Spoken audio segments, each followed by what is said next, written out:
The Detroit Pistons' full regular season schedule has officially dropped, and we got some good news. They got quite a bit of national TV games. We'll break down back-to-backs, our favorite matchups, all of that in today's episode, Locked On Pistons Podcast.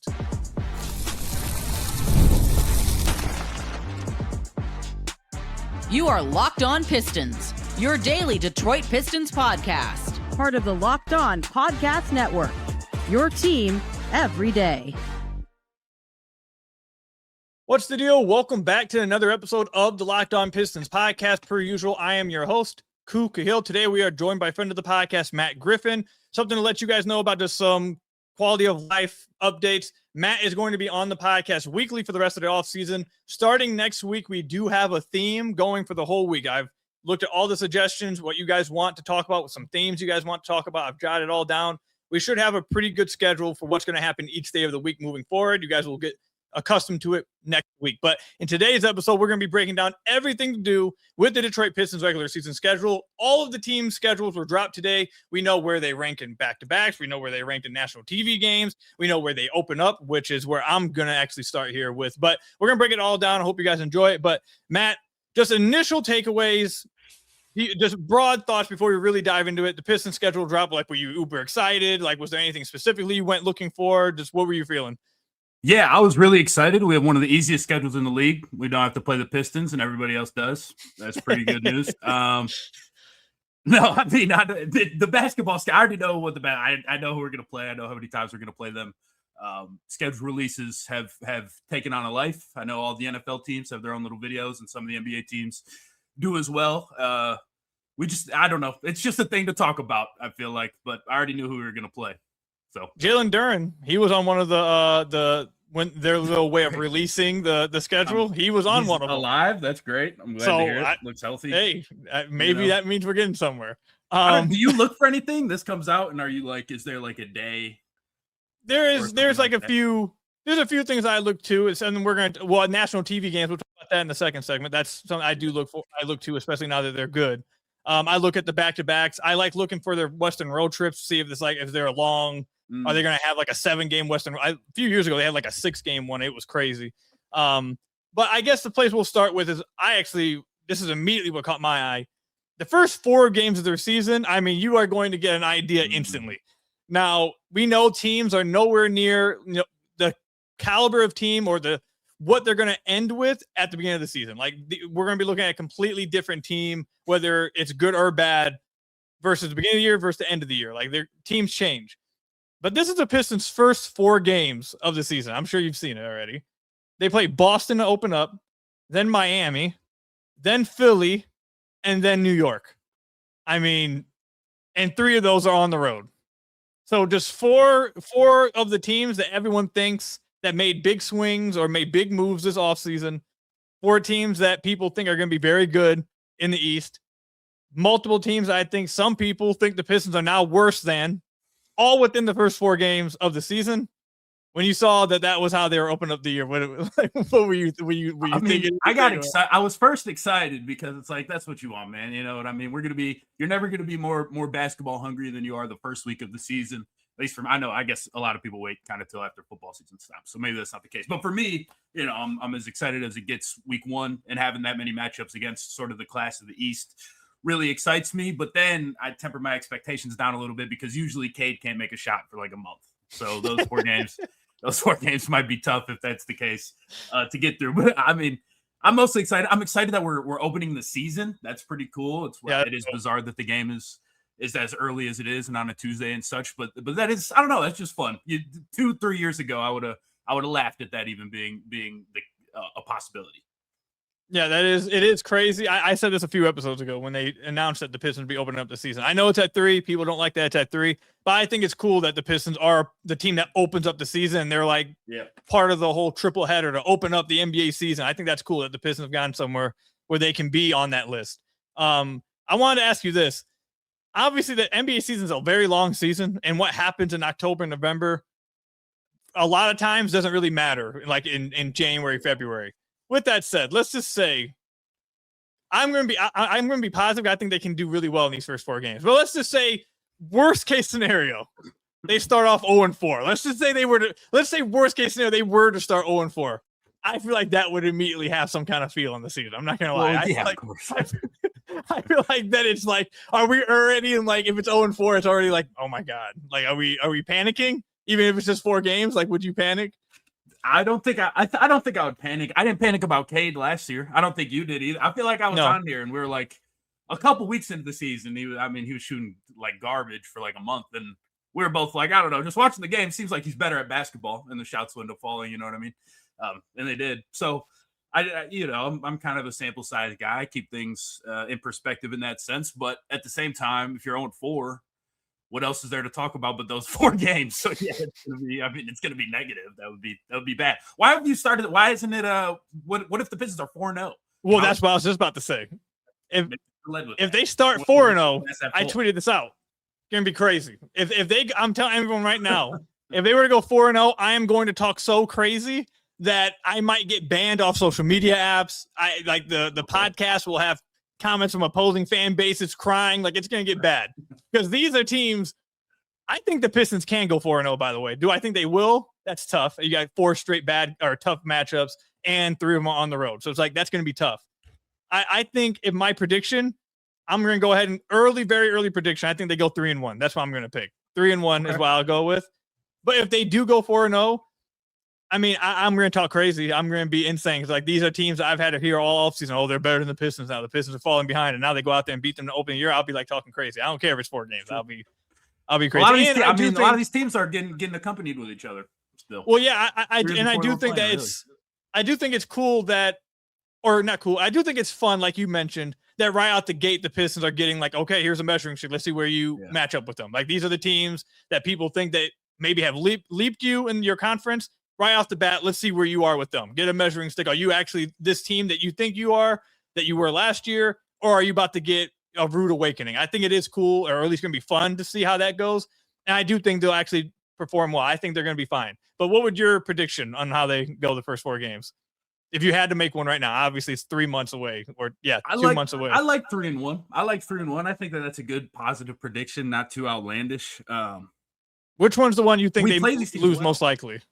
Which one do they lose most likely? I mean, game 3, you're probably getting a pretty fresh Embiid, you would think. I think that's probably about the worst time that you could see him. Steve Spurrier, I think, said he'd like to play Georgia in the first couple weeks of the season because they'd have 3 or 4 starters suspended. The playing against the Sixers is kind of the opposite because if you play them this early in the season, Embiid's probably playing. So that seems like maybe an L. LeBron will be fresh. It'll be early in the year. I don't know. They got young legs. I don't know. 3-1. 4 regular season games. It's hard to predict several months from now. I would say the ones I'd pick is either Boston or Philly. I don't think I think they'll beat Miami. I think they just have New York's number in the regular season. Now in the postseason, we'll see. Obviously, the Knicks are the champions, but the Pistons, I feel like I feel confident with them in the regular season against them. Philly and Boston would be the 2 teams I'll be watching. Okay, it's gonna be really tough to go 4-0. If I had to pick somewhere they lose, I think one of those 2 games. Boston, I think, is going to be really good. They've always obviously been really good. I think they're going to be really good again. Philly, like you mentioned, they're all going to be healthy at the beginning of the year. But then the other aspect of it is maybe with all the new pieces, they still don't know how to play together. Maybe they're just like all over the place. So now it's like you catch them before they've really gelled together. Who knows? We'll see. But coming up, I want to talk about how many national TV games the Pistons got. Do we feel like they've been done correctly? Do you think they should have gotten more? Matt has a few games that he's circled that he's really interested to watch. We'll talk about all that, continue breaking down the Pistons schedule coming up.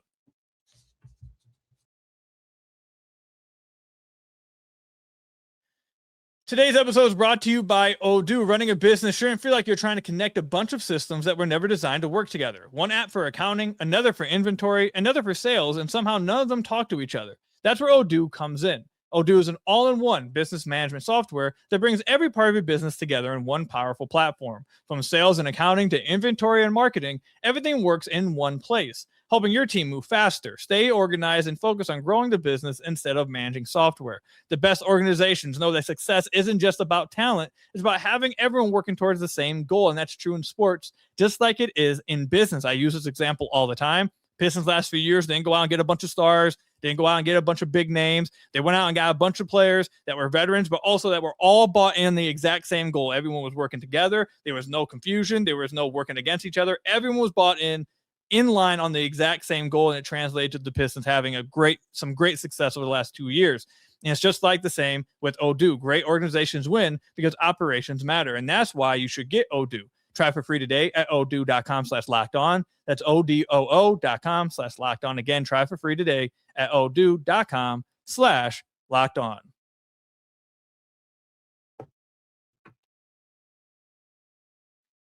So I want to thank you guys again for making Locked On Pistons your first listen of every single day. We are free and available on all your podcast platforms. Hit that subscribe button if you haven't already. Leave us a 5-star review, whatever podcast platform you're listening to us on. And we are still taking comments. If you have any suggestions of what you want the podcast to talk about throughout the rest of the offseason, any type of guests that you want on, any themes that you want on, we have a bunch I've already jotted down in my notes I've been looking at all the comments. I've even been looking in the reviews on Apple and Spotify and Google. I've been looking at all of it, trying to make sure I capture all of your guys' ideas.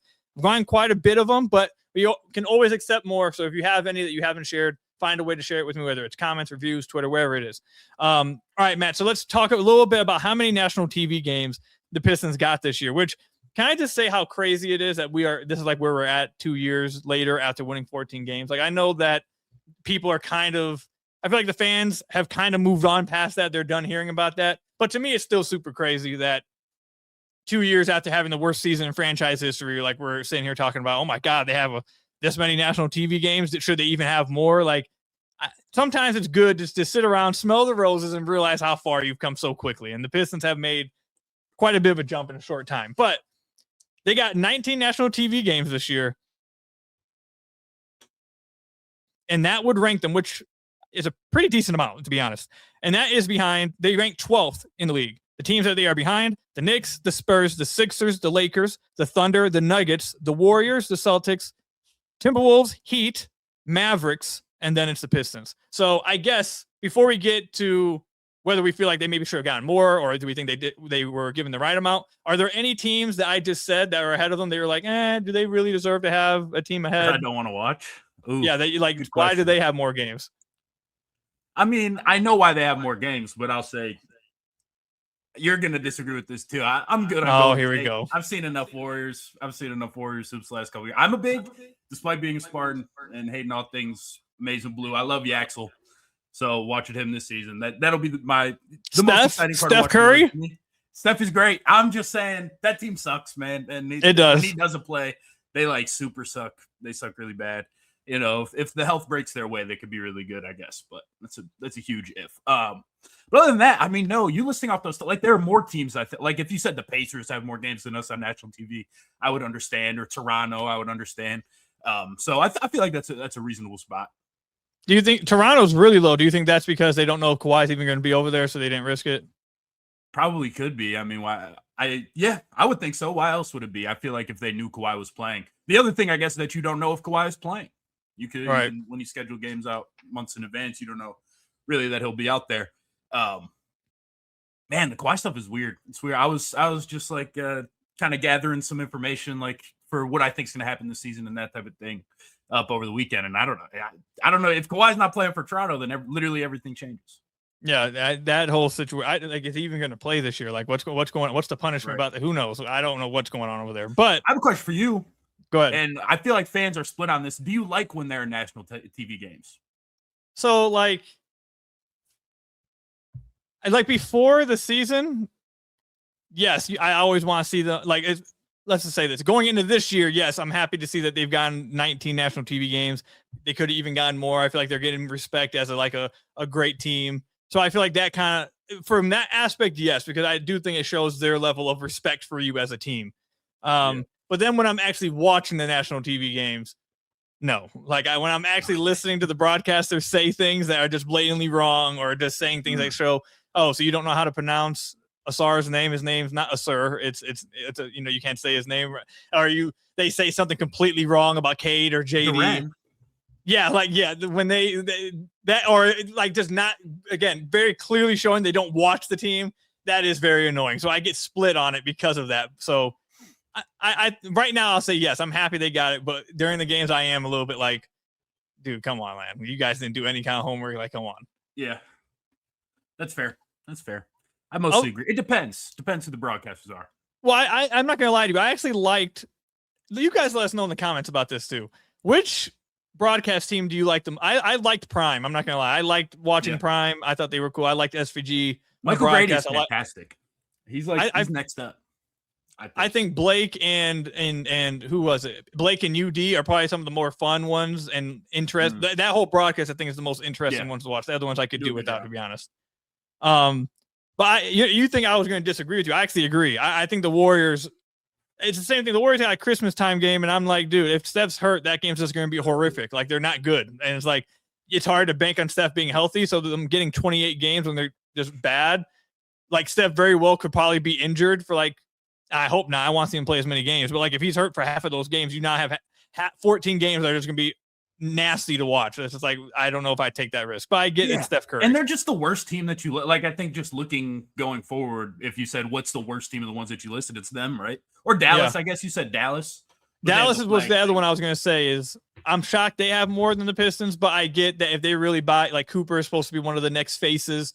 So they're trying to push him. I'm actually cool with that. I'm cool with them trying to push like younger faces and trying to, rather than circling the same old, older players, which by the way, one that jumped off and kind of shocked me. I don't, where is Houston? You didn't say Houston, did you? Yeah. I'm wondering where, I think Houston might be. Well, the chart I'm looking at listed the Pistons twice and the Rockets weren't on. I saw that same chart. It's got to be the Pacers because they're not on there.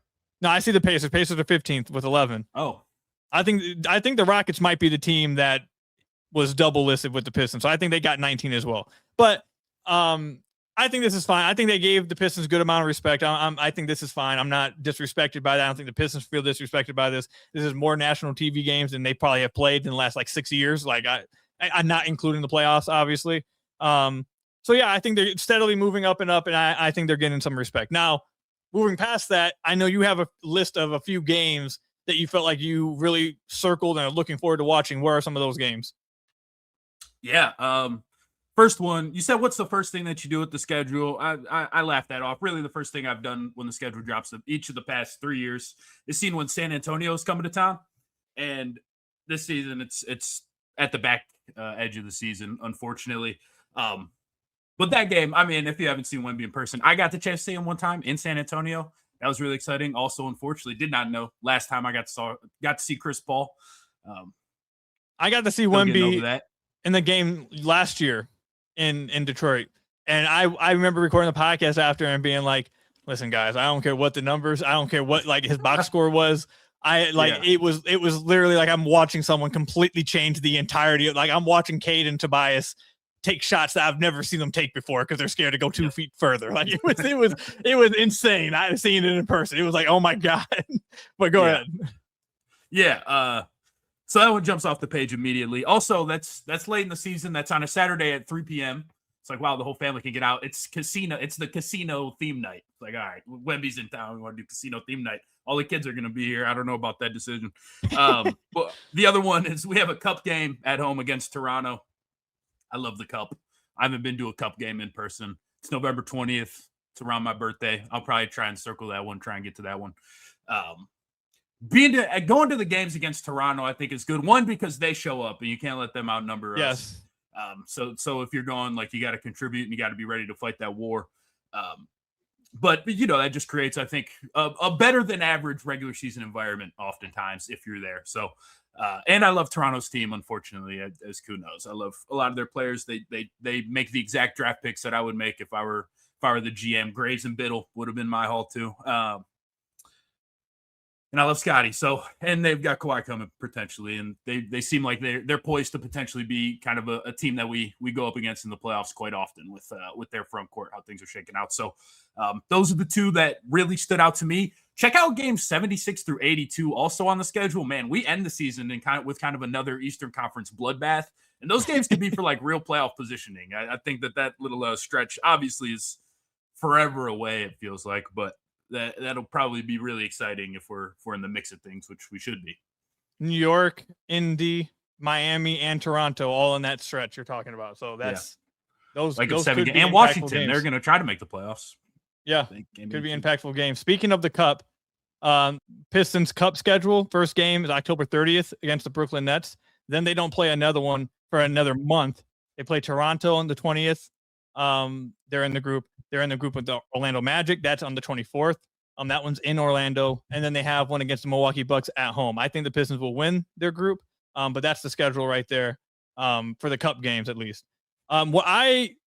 Some games that I was looking at, or not even just some games. Another aspect of the schedule that I was looking at that I was really interested in is the amount of back-to-backs the Pistons had. Because obviously everyone's going to have back-to-backs throughout a season. Like, that's something every team has to deal with. But I always look at, okay, do they have more than everyone else? Are they one of the teams that got unlucky and just have to do it way more than everyone else?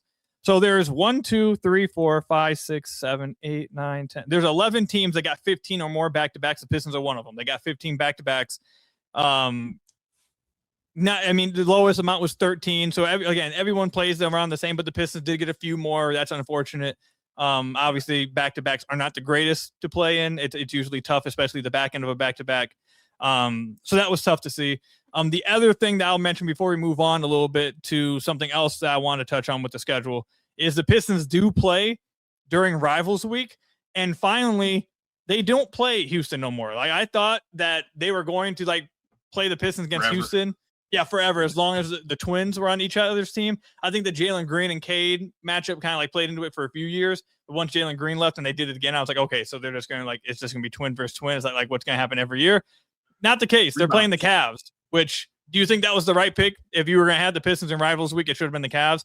I think that was the wrong pick. I don't think so. Yeah, I think that's the wrong pick. I feel like I don't know. Maybe it's just because of the games that I've been to. I feel like Toronto just naturally makes a lot of sense. Obviously we haven't played them in the playoffs anytime recently or anything like that. So how much can these rivalries really develop? But I feel like Toronto and Indiana are the two that come to mind first for me. I feel like we've got to earn the Knicks one now that they won a chip.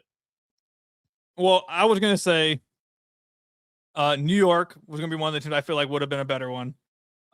Indy, I feel like would have been a better one. I agree with you there.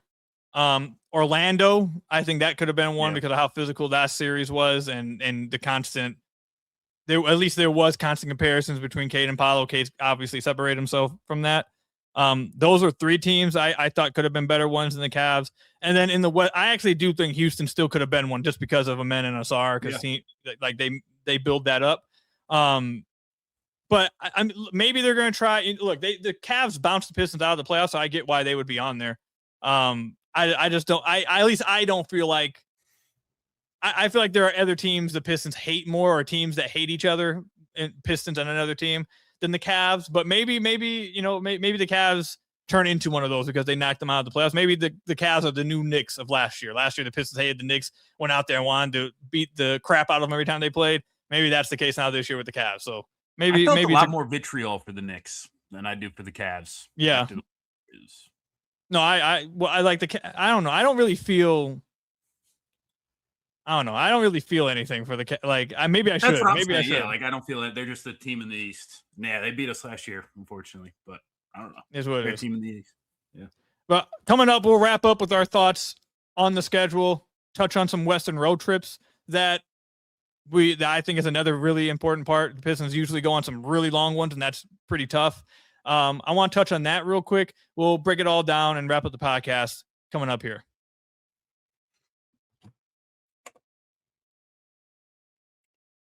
So I want to thank you guys again for making Locked On Pistons your first listen of every single day, free and available on all your podcast platforms. Hit that subscribe on the YouTube channel. Leave us a 5-star review, whatever podcast platform you're listening to us on. That's another great way to support the podcast.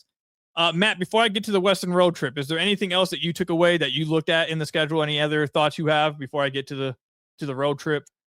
I had one other game marked down, and that's when the Timberwolves come to town. I feel like it's under-discussed how exciting and how fun that team will be. Obviously, so long as they stay healthy. But I don't know, just from a backcourt experience, just from a watching experience, I think that their backcourt is probably going to be the most fun to watch in kind of a long time. I don't know, Steph and Clay, maybe. I mean, and LaMelo is about as exciting as basketball can get, I feel like. Yeah, I think I'm really excited to see Minnesota this season. I think it is going to be very exciting to watch them. That is probably a game that would be really fun to watch. There's a few teams that I think would be exciting to watch versus the Pistons, but Minnesota definitely is one. I love watching LaMelo. I know people know that. I know he's like a divisive player. Some people really like him. Some people just straight up hate him. But the longest, let's get to the road trip real quick. And I think this is something that I don't know. I'm pretty sure every East team usually has to go on a road trip, like a lengthy road trip. I'm not sure. I haven't like fact checked that, but I'm sure each team has to do it in the East. I just know it's become a thing with the Pistons where like everyone's always looking, oh yeah, there's going to be a 6-game road trip. Where is it at? And it's always this absolute killer.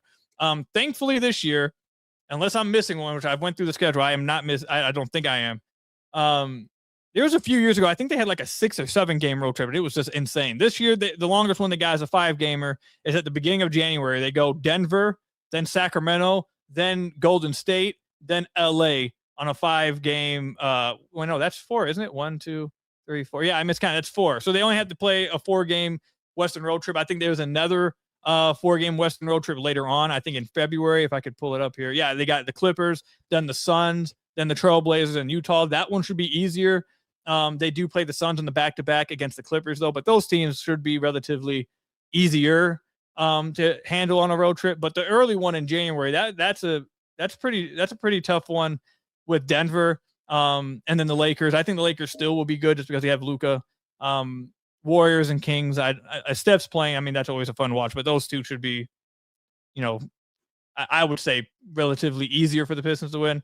But from everything I've seen so far, I don't think I'm missing a long one. It doesn't look like the Pistons are going to have a 5-6+ Western road trip this year, which I think is just, thank God. Like that's pretty important to me. That's one of the things I always look for each time when the schedule drops. But any other thoughts you have, Matt? I think that's all I have. There's nothing really else I looked at with this. Yeah, I mean, no, the schedule is the schedule. I think. They did get the MLK game, MLK Day game too. So that's pretty cool. Yeah, I feel like every team should just play on MLK Day. Well, I think this year they got. I know the Pistons on, but I think they got Atlanta and Memphis to play, which I know everyone was happy about that. Yeah. On MLK Day, I think there's only 16. I think there's 3 games, maybe 8 teams play. I think that every team should play. I feel like that would be good tradition. Most kids have school off and stuff. It's like that created like okay, it's MLK Day. We go to the game every year on MLK Day. We go to the NBA game. Is that something that's right, feasible? Do you think that's? Do you think that you're able to schedule all the teams? Is there a day that you would be able to do? I don't know if you'd be able to do that. I feel like there was like one day last year where every team played, right? Maybe. I feel like I like games all day type situation. Maybe I'm wrong. I don't know why. I could be wrong though. It wouldn't be feasible. I feel like there are days where every MLB team plays. I'm 90% sure. I don't know. I haven't followed the MLB as tightly in some years, but I'm pretty sure that's the case. No, I mean, there's not much else to say about this guy. General schedule thoughts. Would you shorten the season if you were Adam Silver? No, me and you have gotten into arguments about this before. I don't think shortening the season solves anything. You're right. Well, like I think we have half an hour left on this podcast to talk about this. Look, okay. So we got like 2-3 minutes left. I'll give my take and then you give your take and then we can hear from everybody in the comments about it. Okay. People saying shorten the season for load management, more people would play. I have maintained, I've said this to everyone who does it. You shorten if you in an 82 game season, people play 60. If you shorten it to 72, they'll play 50. Like you shorten it to 60, they'll play 45. You shorten it to 50, they'll play 35. Like I don't think there's anything that you can do. Schedule. I don't think any shortening amount of games is all of a sudden going to force players that sit out or happen to miss more games all of a sudden play all the games. I think no matter what, these players are going to miss games. No matter what, they're going to play less games than other people. I don't think all of a sudden if you shorten it to 72, player X is like, oh, okay, I might play all 72 this year. Now it's a little more. These guys are going to miss games either way. I'm cool with 82 games. It's been that way the whole time. I enjoy watching the NBA. I don't like. I'm fine watching 82 games. But so go ahead. That's my take on it. But go ahead. I think my take is just general. I think that if you have less games, every game becomes a little bit more important, and that improves everything. I think that it makes players. I do think that it makes players more likely to play. I don't think if you played 50 games, they would still sit out 15 of them. I think there being like no back-to-backs at all just clearly eliminates kind of what seems to be a root of a lot of the issues. And I'm not prepared for this debate right now, but I do think like the reason at the end of the day that football Sunday is so special is because there's one football Sunday every week, and it's always on Sunday. And it's not hard. It's not hard to commit to like being a hardcore football fan. It's not hard to commit to watching your team for every game, and every game that the NFL adds and every day of the week that the NFL adds, it's going to dilute that just a little bit more and more. And I think that in the NBA's case, if you went from 82 to 70 or from 82 to like, you'd be diluting it a little bit less. The more games that you roll back, I think you'd be diluting it a little bit less. And just in general, I mean, teams would be healthier in the playoffs if there were less regular season games. I'm fairly confident. So I don't know. I think the only reason that there is 82 is because there's always been 82. If we were starting the NBA from scratch today, I don't think anybody would be like, we need 80 games. Well, do you think the players are going to accept less money? Because if you don't, it's going to affect the checks. I totally understand that that's why, and I totally understand that's kind of it's an unjumpable issue, I guess, and I don't know what those things are called in track and field, but it's an unjumpable obstacle. But that's not what that wasn't my question. I wasn't saying what's best for the guys. Well, like also like that, I was just saying if you were worried about the league itself, the product, having the best NBA possible, that's where I'm coming from. I don't have last year the product fair because there's a lot of teams just like outright tanking. I don't think that's going to be a problem moving forward. No, I don't think the tanking was the problem. I don't think if there were 50 games, I think teams would still have tanked under the old system. Well, I think the new system kind of saves the whole each game meaning more because even teams who are not as good are fighting to stay away from the relegation. You don't think that there's more teams wanting to play away from the relegation, and because there's more parity and teams are there are more talent spread evenly. More teams are going to be close to each other in the standings. You're going to be playing for more things later in the season because you're just closer to the other teams, closer to seeding and everything. So I think that the I'm not saying the ripple effect will be. Yeah, go ahead. I'm not saying that won't be effective or won't be rowing the boat in the correct direction or anything like that. I'm just saying that there's still more meat on the bone. That's all. And I think that it would move further in that direction if the league were shortened a good bit. If you could guarantee me, I mean, sorry. If you could guarantee me that, okay, you going to 72 games, guys will be more healthy. If you could guarantee that, I think then that would be, okay, fair. I don't know if I really agree that just shortening to 72 games immediately means people are going to be healthy. I don't know if I don't know. I think a lot of times injuries are, and again, I don't think either of us are doctors, so we might be off here. I don't know. But I feel like injuries most times are just random. Like you're going to get hurt. Like it's just, some people are just going to get hurt. Like it's just going to happen. You're reducing the amount of chances that the randomness happening. Yeah, but the randomness is still there, and the build on the bones or whatever it is, the build on the body. 72 games is still a lot. So like it's not like if you were shortening it a little bit more, then maybe. But like you're still playing a lot of games either way. Sure, the randomness of it happening, you have a less chance of it happening. But I'm not convinced that it would translate to all of a sudden Joel Embiid is getting to the playoffs healthy and he's able don't give me 7-footers and stuff. Like don't give me, of course there will still be plenty of injuries and guys who battle injuries will still battle injuries. I don't think that this is gonna fix everything. I'm just saying that I think it would make the game, like it objectively would make the games matter more because every individual game is a bigger part of the season. Yes. It's a more important piece of your season. So I think just from that perspective, the game's having a little bit more weight. I feel like just 10% more weight, 15% more weight to these regular season games could go a long way. Yeah, I think that's the biggest argument for it. Because obviously a lot of casual fans' argument is, the regular season doesn't matter. Well, if you can do something to try, I mean, obviously each year it feels like they're trying to do more and more and more to make the regular season matter more for people to watch. So I don't know. Yeah. I let us know. Do you guys, which side is the argument do you guys stand on? Do you guys like the 82 games? Do you guys want games reduced, or like is it to 72 you want? Maybe you want it down to 60. Who knows? Let me know where you stand on this. But that's all we got for you guys today. Thank you guys for tuning in. Hit that subscribe button if you haven't already. Leave us a 5-star review, whatever podcast platform you're listening to this on. And until next time, we will see you guys later. Stay safe out there, everybody, and peace out.